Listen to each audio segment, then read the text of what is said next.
Hey folks, welcome to Lisa Live on Hydrangea pruning tips, and we're going to be talking Hellebores, and then I have a really sweet surprise for you in our baby room. Quite a surprise this morning, so I'll share that with you too.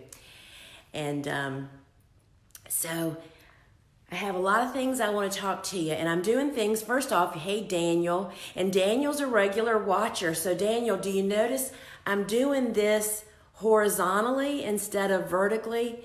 And so we'll just have to try it out. I didn't know you could do this with Facebook. I thought it had to be upright, and it just makes for better viewing later when people come back and watch it. Hey Terry and Linda, and so anyway, so we're trying something new, and I was going to start in the baby room with the big surprise I got this morning, but, oh, great, I had to turn my phone sideways. So you watch it in a different way too. That's good to know. Thank you for saying that. So again, we're just figuring this out. So it's on the tripod right now, so I'm going to talk to you first about the hydrangeas. Then we'll go visit the baby room. Oh, and there's the phone that I can't answer. Hi, Diane and Wendy. And then I'll head outdoors to the Hellebores to have a look at them this morning. So first I want to, and I'm going to say this throughout our talk this morning because people come and go, but the biggest thing you can do to support me is to like this, hit the like button, and then share it with your friends after it's done. That's what really helps me for Facebook to show it to more and more people. So that is just a great big help. So let me get my, I live with scribble papers.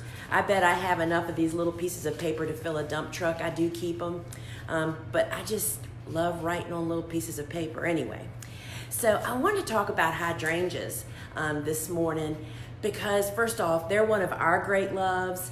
We know that people love them whenever I post about them, whenever we have them available for our customers. I love them. People are enamored with them. They have the same effect that bells of Ireland have on folks. They seem to people feel like they're right out of their reach to know how to really take care of them and grow them, and there is just nothing easier to grow than hydrangeas and to take care of them, because this is what we need to know, because I know that we talk to people all over the world now. I have people everywhere watching this, and so I'm gonna share the one thing that I did not understand. I inherited a bunch of hydrangeas when I married Steve. He came with this great homestead that was his grandparents, and his grandmother was a big gardener, as his grandfather was. And there were many hydrangeas here on the property, which I was able, that I got. And that was just a super great gift. Anyway, I just thought there was one kind of hydrangeas. Well, guess what, y'all? Hey, Susan. There are so many different types of hydrangeas, which I think leads to our confusion. But here's, just like I did with seed starting, how I just kind of put seeds into one of three little categories, and when you follow those rules, everything goes great. Hydrangeas, in my mind, have two categories. There are those hydrangeas that bloom on what we call last year's wood. That means that a stem that grew this past season got buds last season. You can't see the buds, but they're there. They got the buds, and that stem and those buds go through winter, and they bloom this season. So they are called hydrangeas that bloom on last year's wood. Okay, does that make sense? Last year's wood that grew made buds, and they have to go over the winter, and they bloom this year. Then there's hydrangeas. Hey, Joel and Linda. Then there's hydrangeas that bloom on what's called new wood, right? Those are hydrangeas that this coming spring, probably early March or April for many of us, new sprouts start coming up, and those sprouts grow up in this season and get a bloom on them and bloom. So that is called, hey Jerry, so that is called blooming on new wood. And so I'm not going to tell you, and please don't ask me, which, suffering from hydrangea confusion here in Maryland. I hear you, Dana, because and you know what? I really learned something, which I'm going to share with you, researching what I was going to say to you today, just clarifying myself. And so there's hydrangeas that bloom on old wood, and there's hydrangeas that bloom on new wood. And there's many different kinds that fall into each of those categories. So I'm not going to sit here and list to you what varieties do which way. I'm going to give you kind of a generalization, but that's what you're going to have to look up. And I'm also going to address, if you don't know what kind of hydrangea you have, what you should do. So the way that I care for my hydrangeas falls under new wood and old wood. So let's look, new wood is the easiest. And let's see, who are some of the new woods? The new woods are oftentimes the PG hydrangeas, which are the white elongated blooms that grow into a really big shrub or a tree. Limelights, which a lot of people, that's a really popular PG that's around this day. There's a whole bunch of different varieties. Good morning, Diana from Texas. So hydrangeas that bloom on new wood, which are typically PG hydrangeas, the limelights, those hydrangeas, you literally can cut them to the ground in spring because they bloom on new wood, right?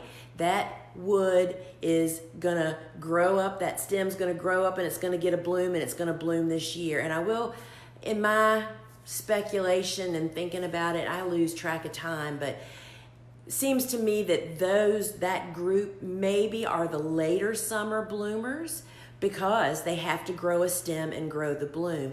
And when I say cut them to the ground, I just pruned mine, which is what spurred this whole discussion, is I spent a day last week that I should have been doing book work and website work and tax work. I just went outside and spent 3 hours and literally pruned my entire property. When you have great pruning tools, by the way, it makes that job really easy. I use a good quality lopper. A good lopper is going to cost you $100, but it's easy to use. Good snips and a great pruning saw.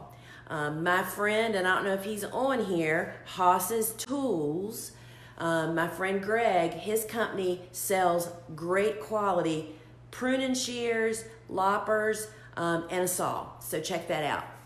So I went out and pruned the whole property. So I have about 10 limelight PG hydrangeas that bloom on new wood.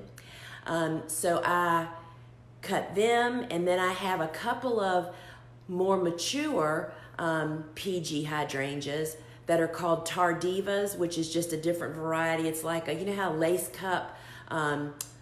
cap hydrangeas have some sterile and non-sterile blooms? Well, the tardiva is a big white bloom that does that too, and I've had them for a long time. I literally cut them about 18 inches from the ground.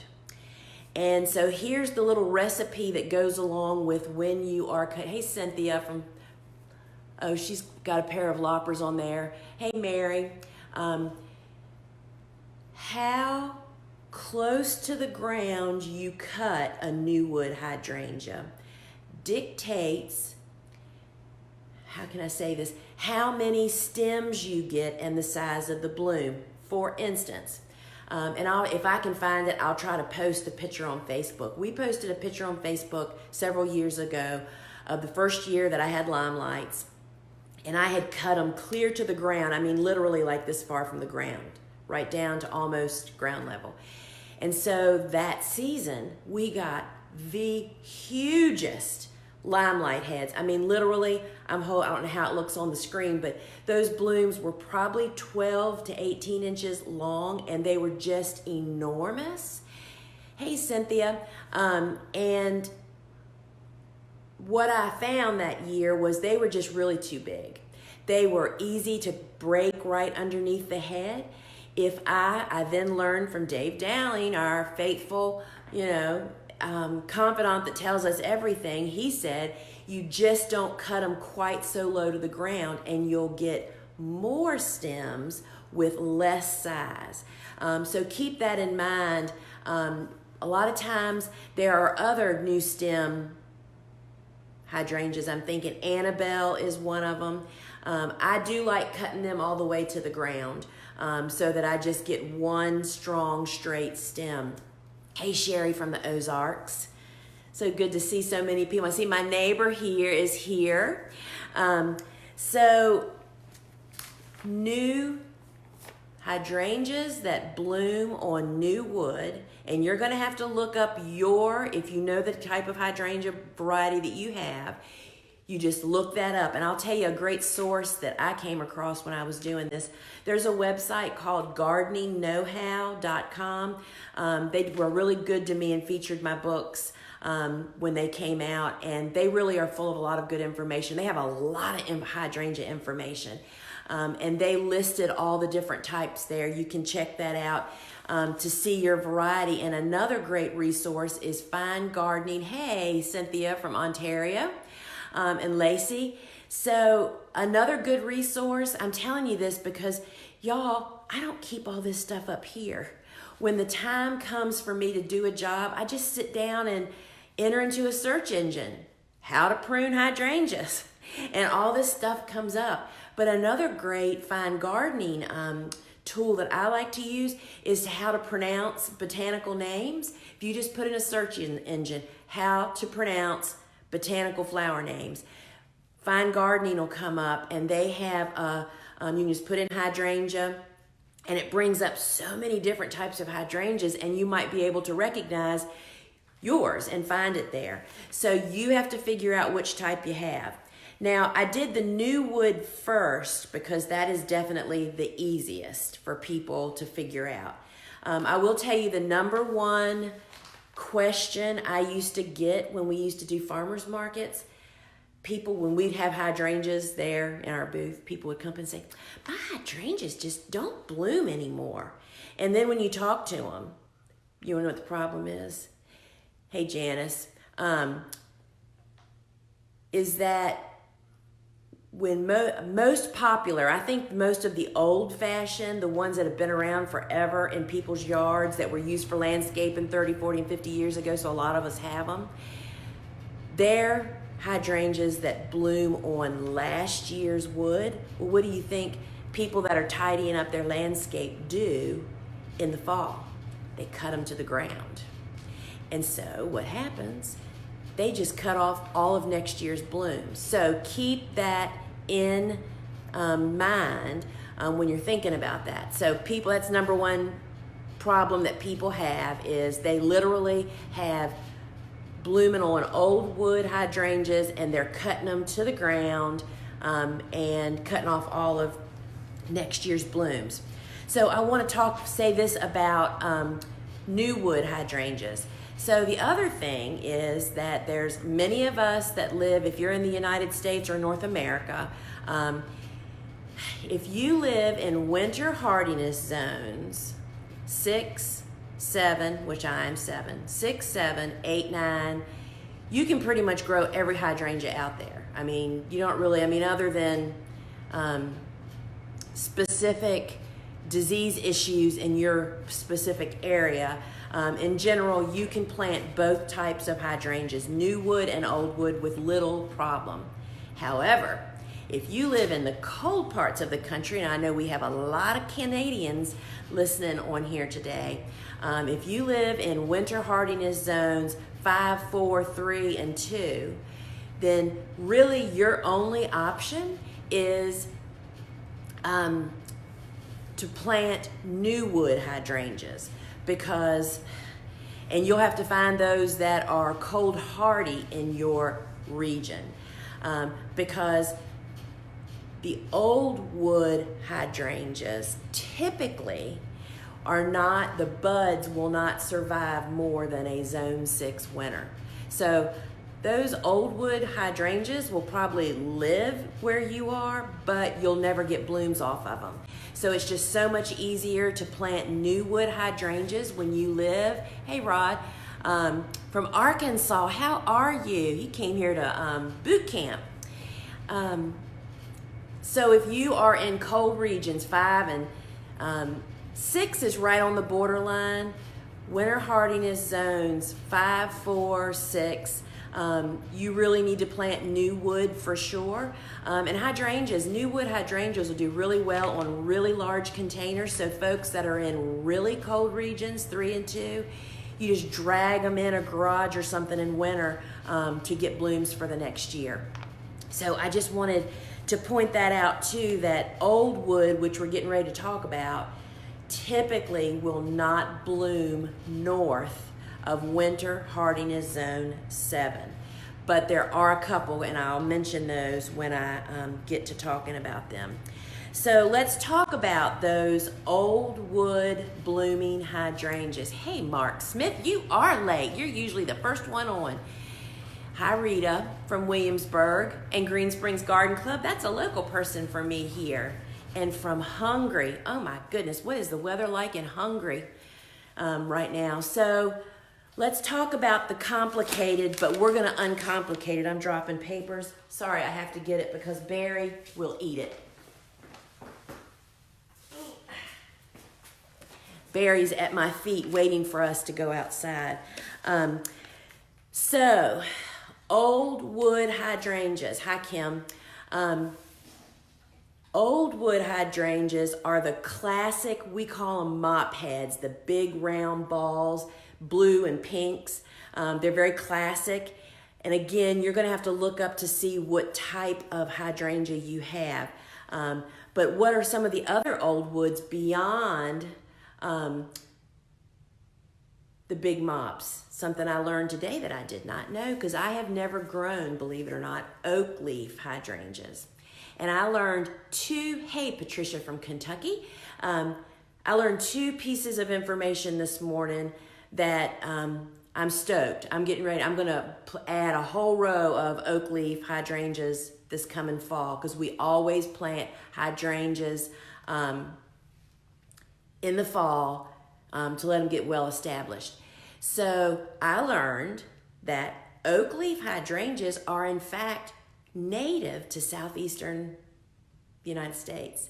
I mean, none of the other hydrangeas, to my knowledge, are. I mean, they talk like it was the only one. So they're natives, but they also, which I did not know, bloom on last year's wood. So they would fall into what we're getting ready to talk about how you prune your hydrangeas. Just ordered incredible and endless summer hydrangeas. Are these considered new wood? You know, we'll talk about that in a minute. We'll go back and look. So old wood hydrangeas, the rule that I follow is that every season, if you have hydrangeas that have not been pruned and they're just a mess, or not a mess, if they haven't been pruned and haven't been being cut on, they would benefit from what I'm getting ready to tell you to do. The method that I take for old wood, or for a hydrangea that I don't know what it is, that I don't know if it's old wood or new wood, you know, is that you you prune out 1/3 of the shrub, okay? So you step back. This is what I do. I walk up, and when I was doing this last week, I'd take you out to the hydrangea patch, but we still don't have our Wi-Fi. The camera guys are coming this week, hopefully, if it doesn't snow, ice, or rain. When I walked up to my patch, and there was probably 40 hydrangeas in this patch, I walk up to the first one and I just stand back and look, and I think, okay, 1/3 of you is coming out of there. And what do I pick? The first thing I pick is any broken or damaged branches. And this I don't spend a lot of time doing this, y'all. I just did mention I was doing like 40 hydrangeas, and then I have hydrangeas in other locations. So I stand back and look. Okay, 1/3 of you is coming out. The first thing I take out is anything damaged or broke. And I am making all of the cuts at ground level. And if I didn't have so many to do, I'd really get at ground level. I end up leaving a stump about this high. You're just totally removing that branch. So I first take out all of the broken, damaged branches.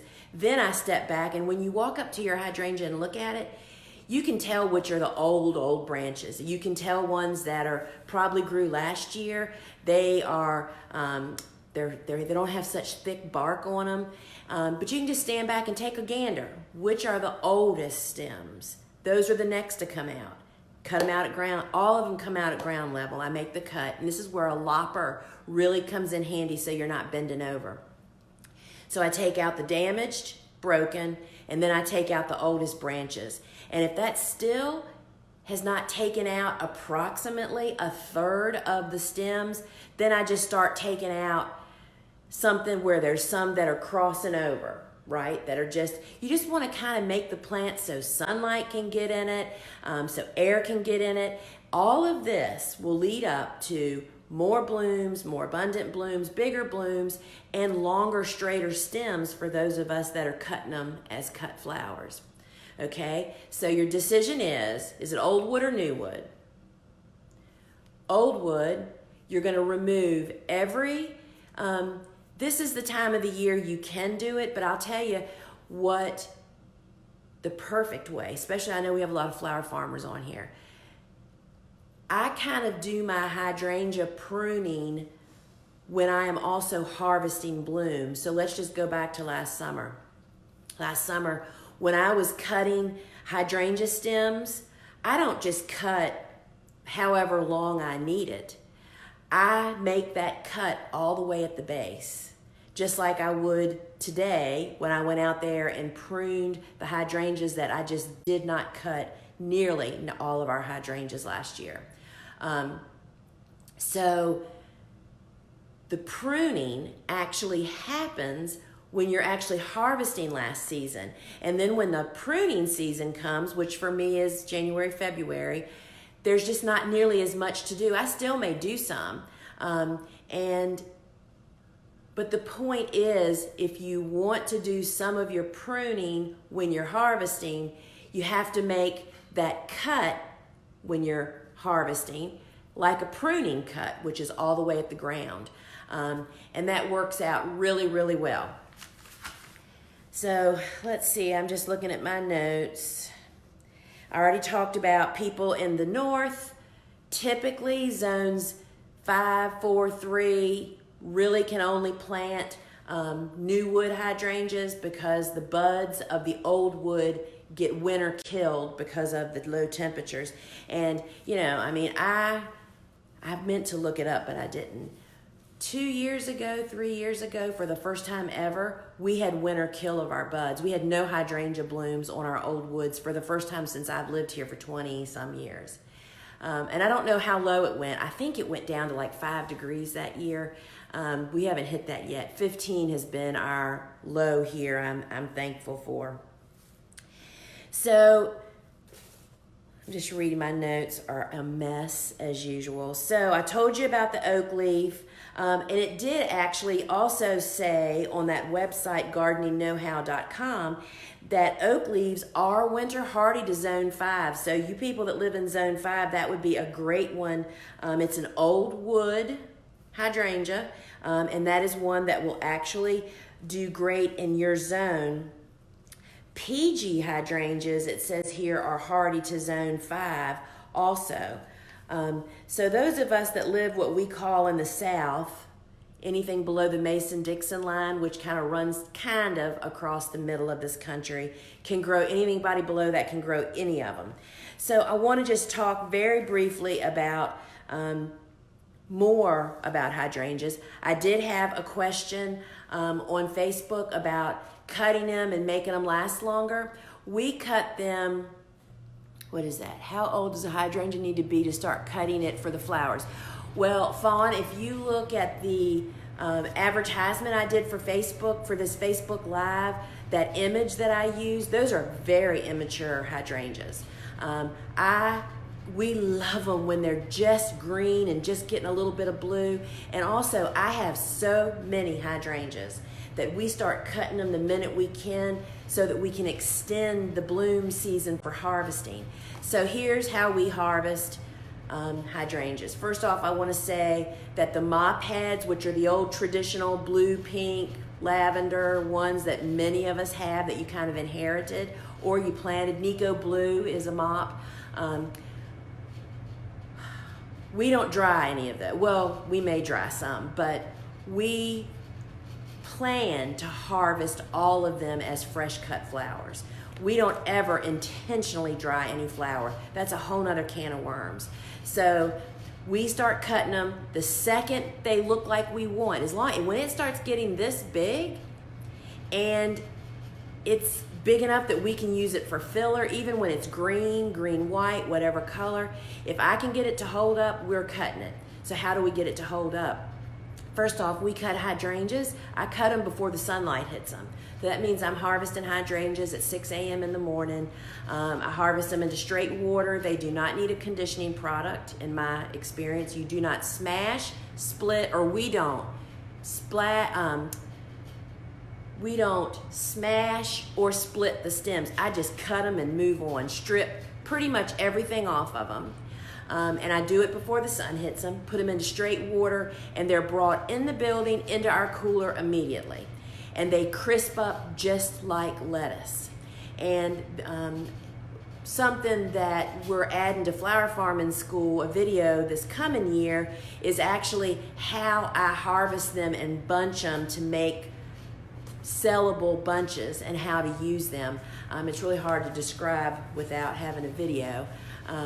But that's the key to using them fresh. And then I continue that. As they get more mature, I am just constantly cutting on them. They're great bouquet filler. They're great bouquets by themselves. So what is Fawn saying? I mean, the shrub, should I wait a couple of years before starting to harvest? No, I don't. I mean, I've had newly planted ones. The same year that I planted my limelights, they bloom like crazy. And I made more from the blooms the season I planted them than I paid for them. So that hasn't been my practice. So Cynthia, there is all kinds of things you can do. Quick dip works too, but we don't find it necessary. When you cut at the right time and get them into refrigeration, we just don't have to use any products on them. So the other thing I wanted just to say is to make, and this is something I'm practicing this next year, I've never done it before. I moved a bunch of hydrangeas and I want them to be blue, blue, blue. They used to be blue, and as the soil has gotten more alkaline, they have become more pinkish, lavender, just kind of a washed out color. It's still a pretty color and we use it, but I want more blue ones. So ways that you can do that. And so this is what I'm going to do, and I can't tell you what dose because I couldn't find where anybody told you. You're just going to have to figure it out just like I am. So if you have alkaline soil, which means a pH of 7 and above, your blue hydrangeas, most of them, are going to turn pink or lavender. To keep them blue, blue, blue, the soil needs to be more acidic. Soil with a pH below 6.0, that is what keeps hydrangeas lovely blue. If you have a pH like I have, between 6 and 7, you're hovering between acidic and alkaline. The blue's not real vivid, the pink's not real strong. It's just kind of a muted, it's a beautiful color, but I'm looking to go one way or the other for certain patches. So what it recommended to get blue, and I want to say here, you can't turn a PG hydrangea blue. These are varieties that were intended to be blue. So if you want more acidic soil, you can add garden sulfur or aluminum sulfate. I do not know how much.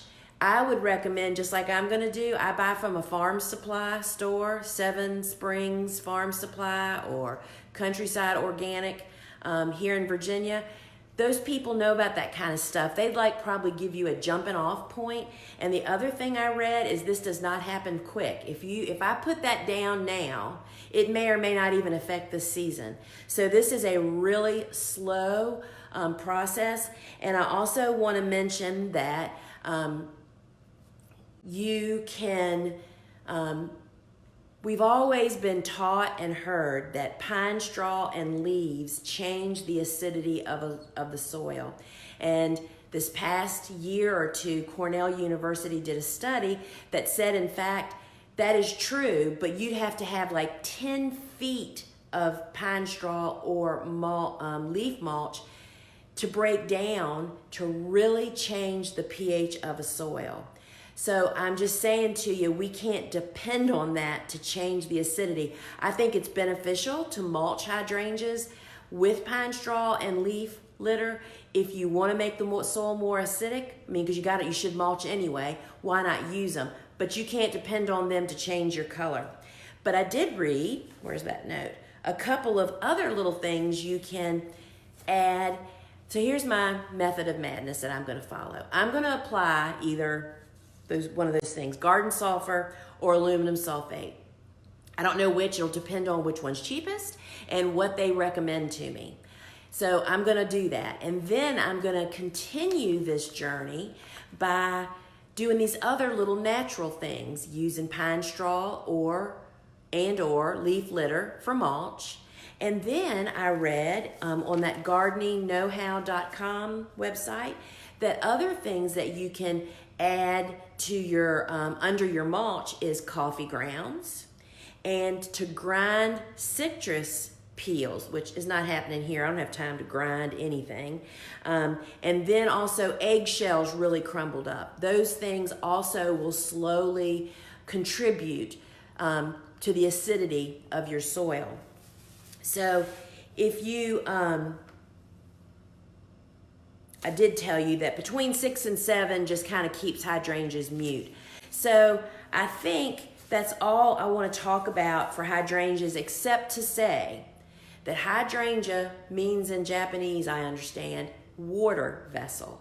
Hydrangeas are nothing but water. So they like moisture. They need to be in really rich soil. I mean, we just load them with compost and manures and mulch just year after year after year, and all of those things make them happier.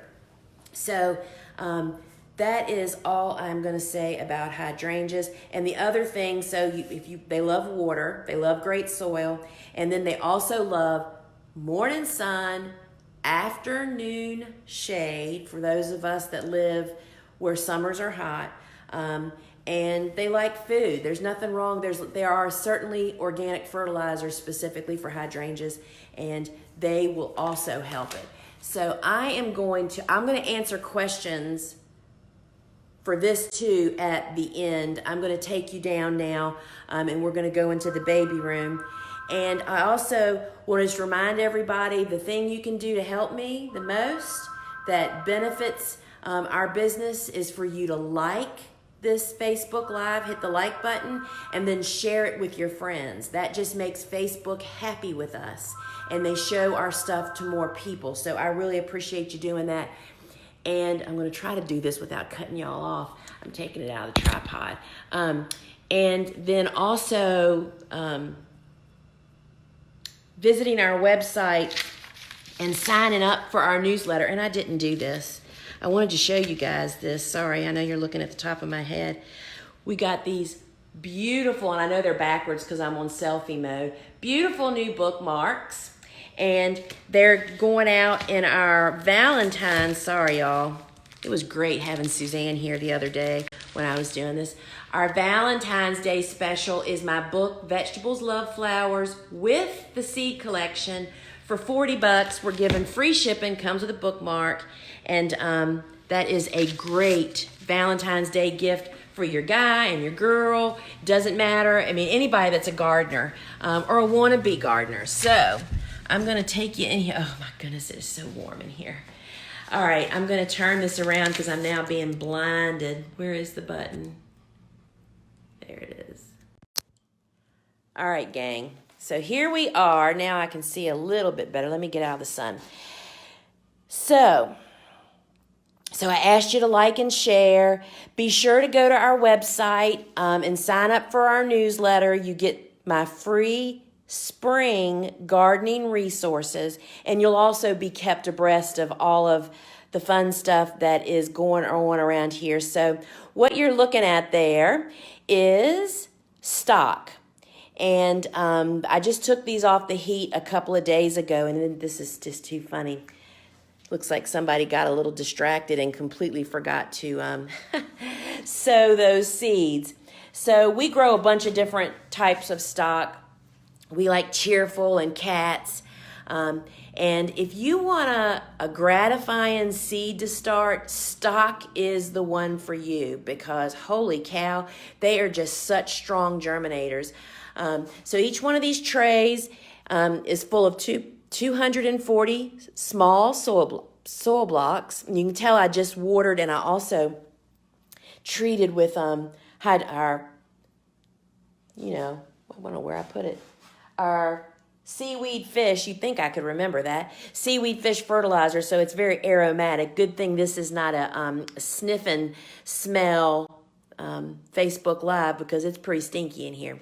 So I watered just before I came on, and you can see they're all coming along. And look up here. This is probably what I'm the most proud. We're having great seedling success this early spring. I want to turn this around. Sorry, y'all. The sun is just in a bad place right now. I'm going to try not to cream my babies. Let me see if I can get these somewhere where there's not so much sun. Let's put them down here on the floor.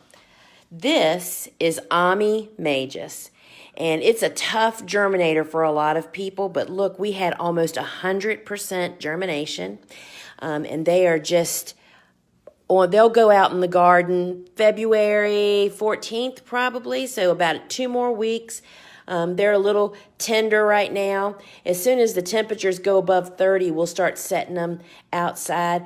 But I'm just so proud of these. And I'll tell you, it took a long time to get these. We learned the secret that I shared with you last time, which is also true for Daucus, the black carrot that many of us are growing for a cut flower.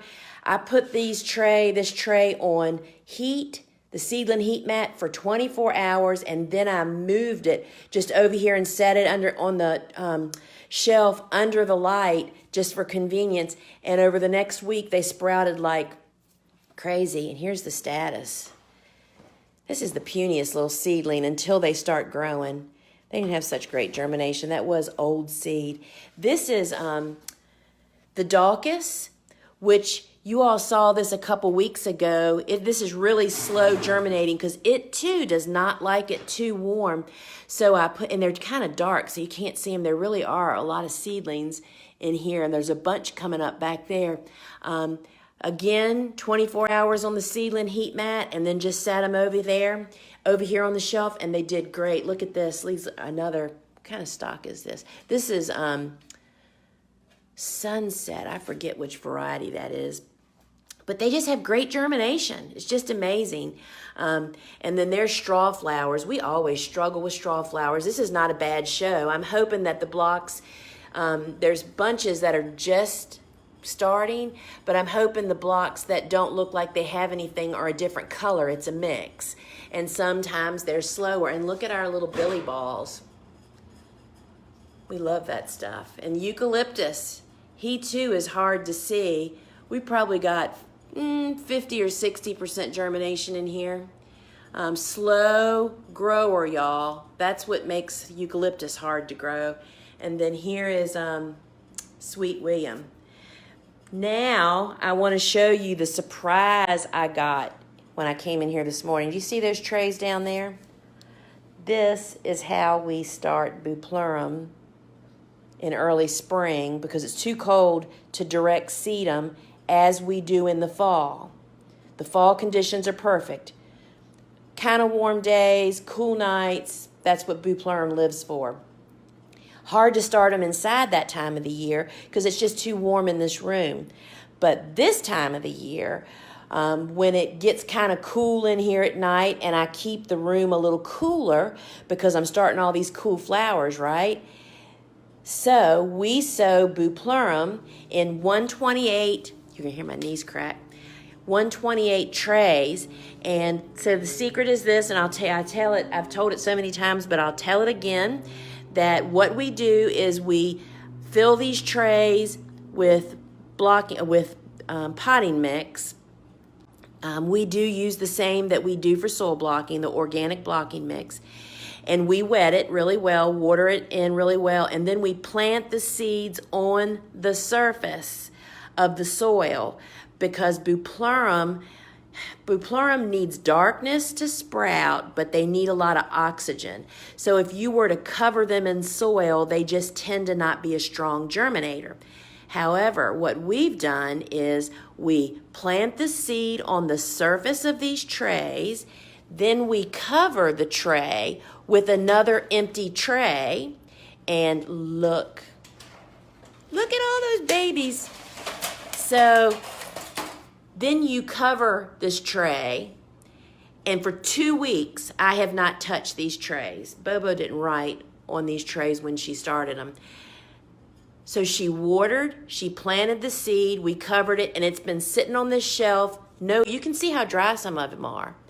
No water, no nothing. We just don't touch them. And I thought this morning I'll just peek to see if there's anything underneath there. And here's another one. Yep. So I will now put these under lights and get them watered. These other 2 trays, she started just 2 days ago. These were started 2 weeks ago, approximately. And so now we'll put them under lights and grow them. And you can see that we put more than one seed in a cell pack, in a cell, and we do not thin them. They go to the garden and get planted that way. So that was the high five this morning around here, was our bupleurum seedlings are popping. And we just have a good stand of everything that we've really started. And see, I'm losing my notes. Here it is. So now I want to take you outside, and maybe what I'm going to do is, let's go back in here and go back to we do have our building a little bit more cleaned up now, by the way. We moved our warehouse out of here. So this is all old show stuff that we're actually going to be having a business sale here soon with a lot of our display stuff. And I do still have a van for sale. Anybody that needs an excellent E250, like new, only 55,000 miles. And I'm telling you, literally, it's like I'm going to do this without cutting you guys off. Let me turn this back around. Okay. E250 Ford, 2013, only 55,000 miles. It literally looks like it just pulled off the showroom. Anyway, it's posted on our Facebook page. Anybody needs a great cargo van. Suzanne and I drove that thing it was mostly highway miles when we used to do shows. And it's for sale since we aren't doing shows anymore. So let me scroll back here and look any questions that we have, and then we'll go out and look at the hellebores. What time is it? Yeah, I gotta get a move on. Oh my goodness. Okay. So what are y'all seeing? Do y'all have to turn your phone sideways? Is that what you mean, Daniel? You can't watch it holding it like this. So I explained at the beginning of this that I did it long ways because we post these Lisa Lives on my blog for people to be able to find them later. And when the phone is upright, it just doesn't display very well at all. So we thought we would try this, so we'll see. Just ordered more hydrangeas. Oh, good, Jess. Hydrangea confusion. I hear you. I hear you. Hey, Michigan. I was able to get a few hydrangeas at 90% off at the end of the season at a nursery. I was unable to get them planted before ground froze. How should I care for them until I plant in spring? Should I water? Should they be kept in the garage? So interestingly enough, between our 3 weeks ago we had in the teens, our ground never truly freezes, but it'll get a little frozen on top. we were frozen on top and then we had to thaw out. I actually transplanted 5 more hydrangeas during that time. So if you mean you really can't plant them now, you want to get them in the ground as soon as the soil can be worked because they need time to get established. By planting them late like this, they're just going to need more attention, meaning water, to be able to survive next summer. That's what planting any shrub or tree or perennial in the fall allows those plants to get well established before they have to face the heat. So I would water them, not heavily. I mean, they need moisture. Well-hydrated plants take cold better than thirsty plants.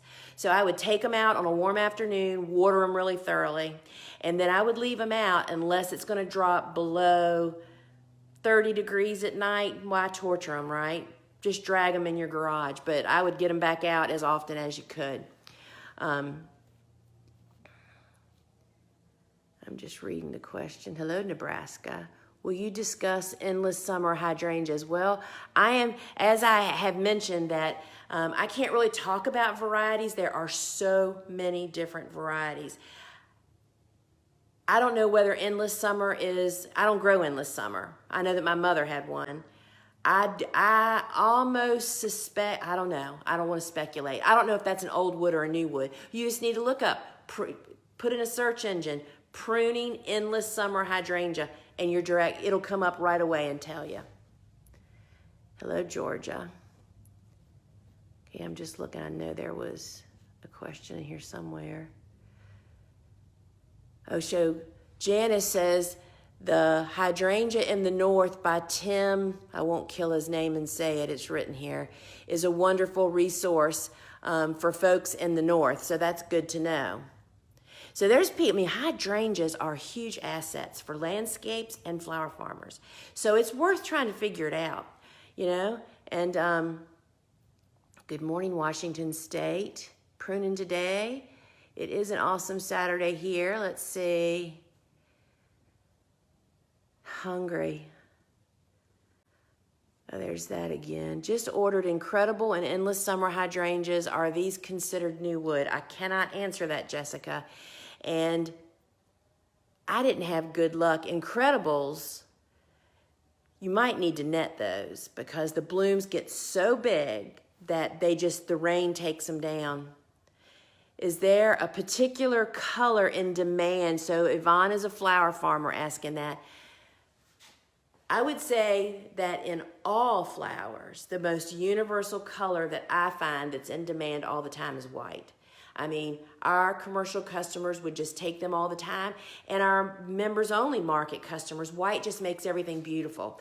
So, but the blues are pretty too. You know, I inherited a ton of blues. And I was going to plant a whole hedgerow of white. I think I was going to do, I can't remember the name of it. It was a PG. But I just ended up moving more of my blues. But now that I've learned that oak leaf hydrangeas bloom on old wood and are winter hardy, and they're natives to southeastern Virginia, I'll be planting some of those. So white is always in demand. Sorry, I should do this from the other side. Oh, there you go, Joel. Oh, Joel.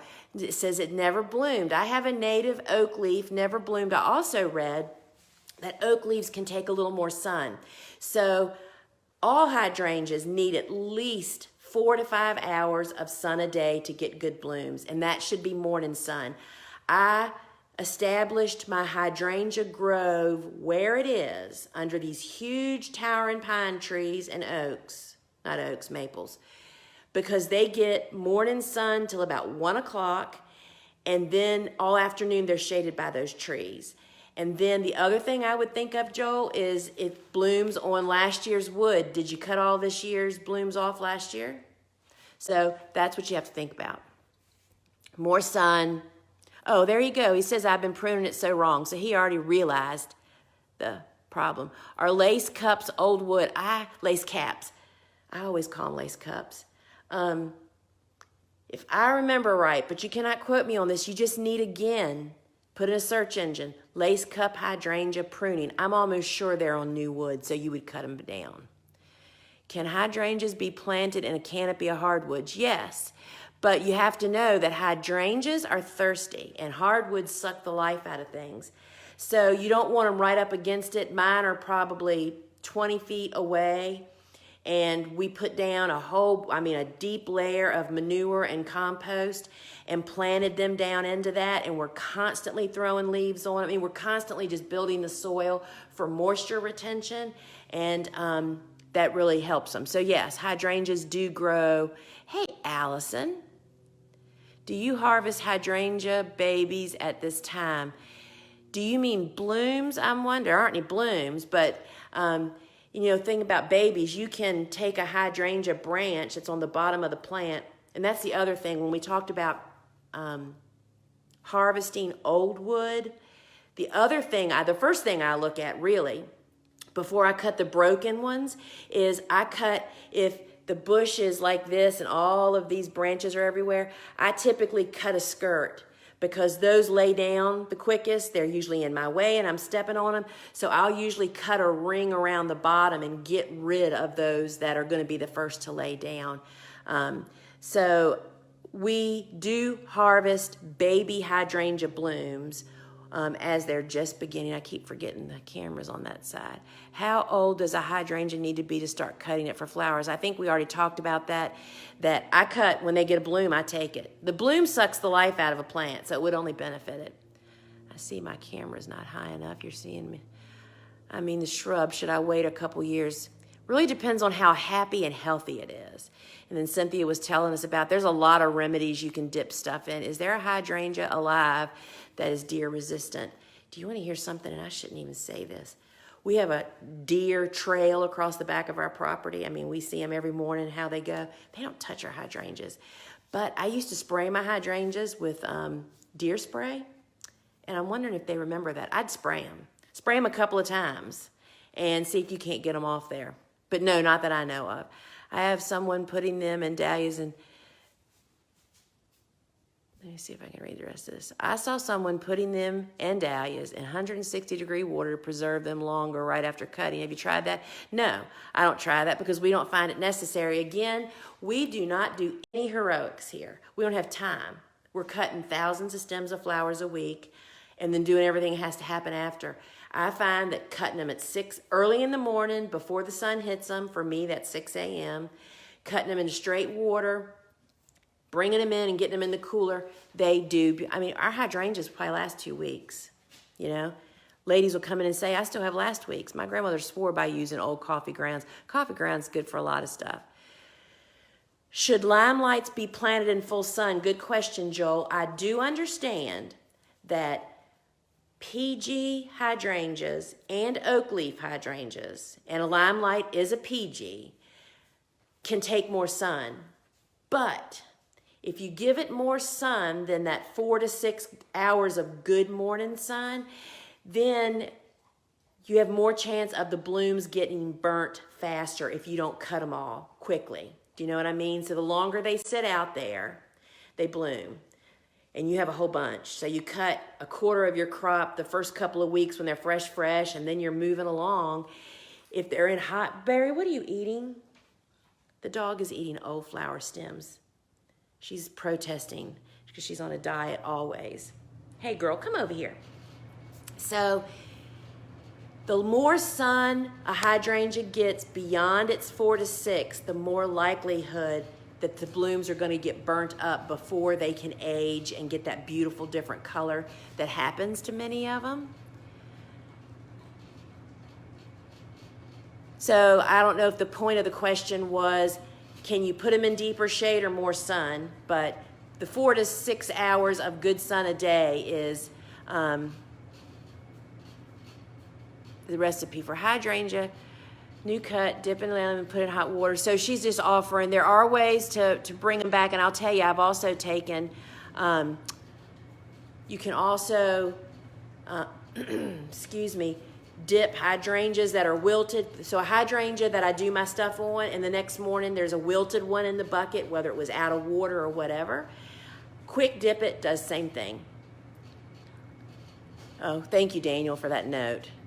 Seeding, do you do the 24-hour heat then off for digitalis also? I would think, Any cool flower that gives you a fuss to get started, that's what I would do for it.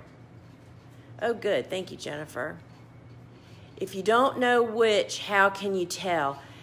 Well, how you can tell is by when they bloom this year, go online and try to match up what your bloom is to try to figure it out. But you have to have a bloom to do that.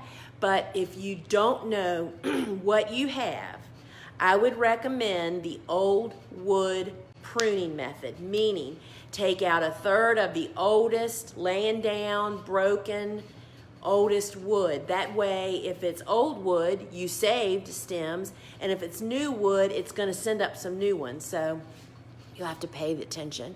They say endless summer grows on both old and new. Maybe that's why it gets so many blooms. I'm telling you, it seems to me somebody told me endless summer is not good, doesn't last very long. Thanks, Joel. Okay. If the buds get frozen, they won't bloom. Well, it kills the bud. That's what happens. It doesn't kill the stem or the foliage, it just kills the bud, so you get no blooms.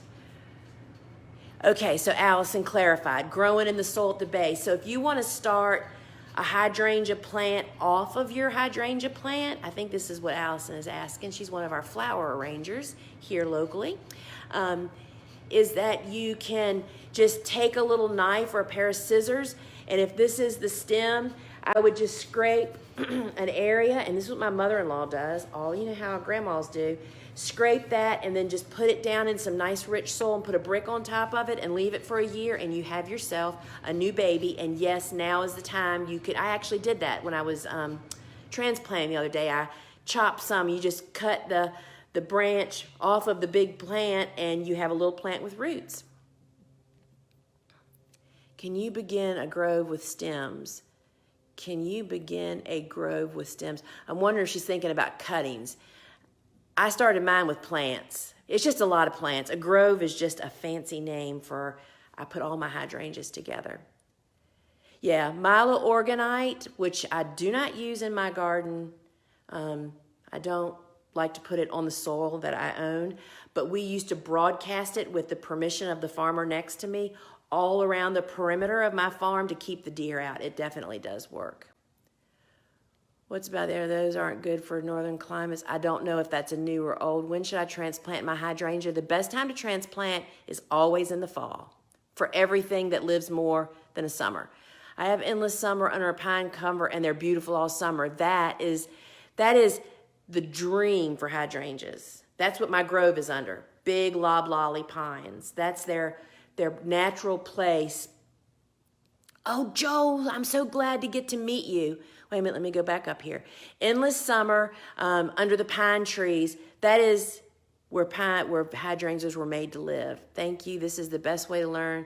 Like sitting at the table. Oh, thanks, Allison. Allison is one of our local flower arrangers, and she belongs to our members-only market personally, as well as through her church that has shares in our garden here. Joel has registered for the Back to Your Roots conference in Louisiana. Yeah, I'm coming to Louisiana on March 8th. So I'll be heading out February 15th to go to Texas for Mother Earth News. Then I go to Denver for a board meeting and to hang out with my flower farming friends and to be at a growers conference. Then I go to Seattle. I can't wait to go to Seattle. I've never been to this show. It's big and a lot of new people for me, and I'm really excited about that. And then I come home from that long trip for a week, and then I'm right back out to go to Louisiana. So I've put my papers in my pocket to keep the dog from eating them. And we have to have, Barry has to make a show here too in a minute. Promise somebody that. All right. So we're gonna go out to the Hellebores. It's not real flashy, y'all, but I thought I'd show you what's going on out there. So again, to help me, please like and share this Facebook Live. And now what we're doing is posting them on my blog. This next week, Kelly will do that. And you can find them. Oh, I get to see Daniel in Denver. And sign up for our newsletter. I got to put a coat on. It's cold. So I'm excited to really leave, but I'm more excited to come back. I still have a lot of cool flower. Oh, I just want to talk about that for just a second. Easy to propagate with stem cuttings. There you go, YouTube. I'm telling you, we can do anything through YouTube. Great way to make cuttings.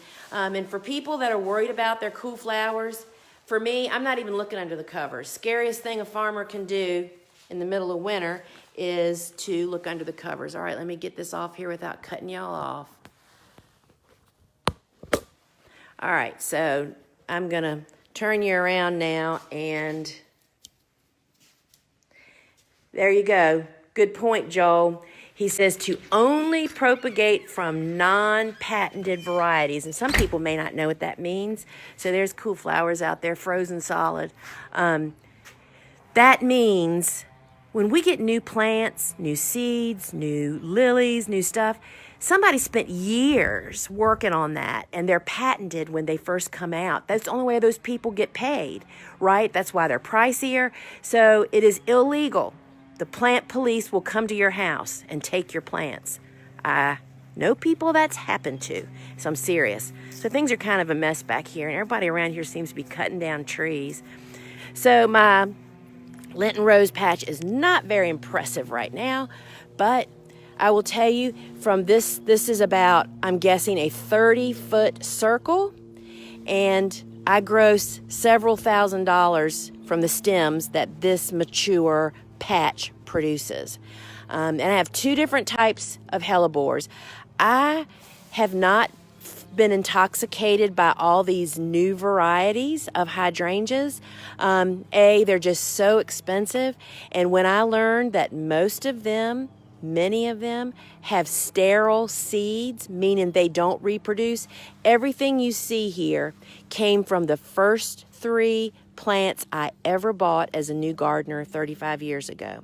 They were Hellebores orientalis, which are the old heirloom, most common type, and they reproduce. And then I also added in several years ago as a gift from a friend, Niger, Niger, and they're white. And I'm just going to walk across here and try to, and some of the blooms are kind of suffering because it's blooming cold here, right, y'all? So they're blooming, but some of the blooms, I'm trying to bend down without falling in. I'm going to try to pick these up. So you can see this bloom is damaged. It's got burned on it. But these are just starting to bloom. But looky there. See, there's more buds coming. So if that one ends up being a loser, I'll just pinch it off and let it go. So this is the Niger. This is the whitish bloom. And these turn total lime green, big, beautiful. Here this is the orientalis.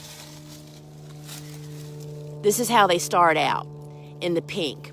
And then let's get them in the shade. I can't figure out where the sun is. There you go. These also turn lime green. They just do it a little bit slower. And so, as a general, and here, this is a really pretty, this is the one I wanted to show you. I don't normally walk in my bed, and you see, look at these buds. These are orientalis. We're going to have super tall stems this year. After this wet winter we've had, these stems will shoot right up. Look at this thing. They are so beautiful. So we do not cut any, look at all these buds. There are buds everywhere out here now that I'm looking. So let me get out of here without breaking my neck. We don't harvest any of these. Typically, let me get to where maybe there's not so much. Let's go over here. We don't harvest any of these typically till almost April. We allow these stems to shoot up. See, here's some more buds.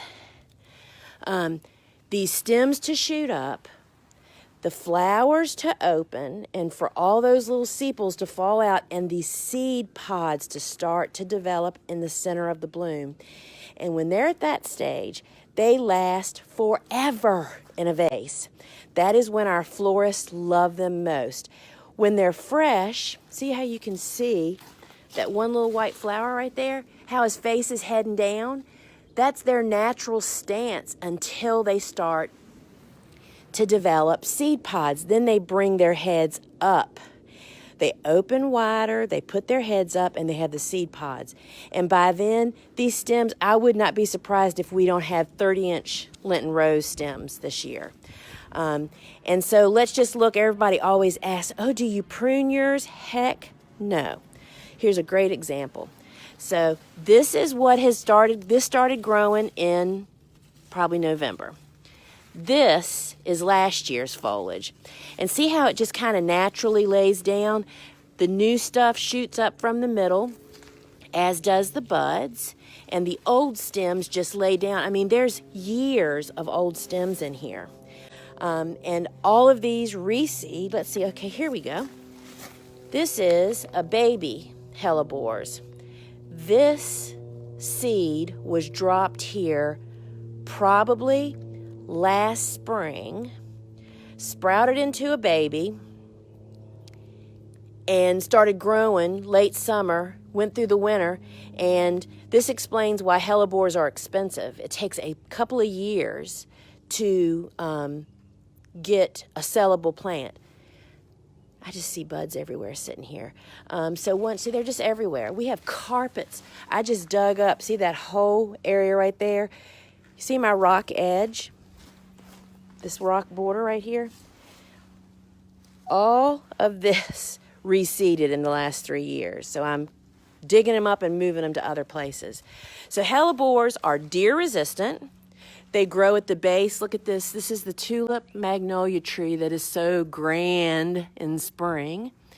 They grow right at the base. Plant them in the fall so they can get well established. We don't irrigate. We don't feed other than leaves and a little bit of compost every now and then, and that is not very often. And they just grow without you. And then we harvest all the way at ground level. And if you want them to reseed, leave a few blooms. But we have so many, we don't even worry about that anymore. So, what is this? Do they need shade? Yes, they need shade, Joel. Dapple. So, see, you can see the sun that's on them now, that part of the bed. That's because the leaves are off. So, in the spring, they get sun. A lot of shade gardens are like this. Shade gardens typically are spring bloomers for this reason. The trees' leaves are off and the sun gets through. And then as the tree leaves out, the spring garden kind of becomes more green and it protects the leaves from the tree, protect from the hot sun. Man, it's cold out here. So that is my Hellebores, and we're going to walk. Barry is way out back there doing something she's not supposed to, I'm sure. I'd go out there, but we'd lose Wi-Fi. So Hellebores are great in the deep, dry shade, and deer do not touch them. I haven't spoken to anybody that told me that deer have eaten their Lenten roses. And they're just great shade dwellers, as hydrangeas are. And you can't see it from here, but I'll show you. I have a hedge. See that pile of bags of leaves is the mulch. Let me see if I can get that to focus a little better. Bags of leaves that are going to mulch that hedge along there. Well, on the front side of that hedge of southern wax myrtles, which are a native evergreen shrub, blocking people's view into my garden. On the other side of that, I just planted like 25 big mop head hydrangeas that I dug up from another spot that they weren't very happy in. Actually, they were only like 4, but they were so huge we were able to just split them like a hosta. And that's where I'm going to do my experiment out there with the sulfate. So there's our cover crop. And there's our yellow friends next door. Hopefully they'll be gone soon. They will work well under my large oak tree. Yes, exactly. Hey, Cynthia. Oh, that's right. I'm coming to your garden club this summer. Yes, and Hellebores just love shade. We have to go inside, y'all. My fingers are freezing. So I'm going to sign off, I think. And, oh, the door didn't shut. So I really appreciate everybody joining me. Again, please like and share this Facebook. And I don't think I have anything else to tell you. And I think that's probably it. So, hey, sign up for our newsletter, Farm News. We send you lots of specials. My online courses, if you're interested in seed starting made easy, $20. It's 90 minutes of me teaching you how to grow those seedlings that you just saw in the room. And we'll be talking about the cutting garden course, which is already available, but I will be really talking more about that, and it tells you how to build organic beds by hand. So that's a great course for anybody that's doing that. Hey, y'all are so welcome, and I appreciate everybody joining me. We had a boatload of people here this morning. So I thank you all, and let's see. This week, I don't know what day next week I'm doing my Facebook Live, so we'll find something great to talk about, probably seedlings or something. And so, hey, ciao till we meet again.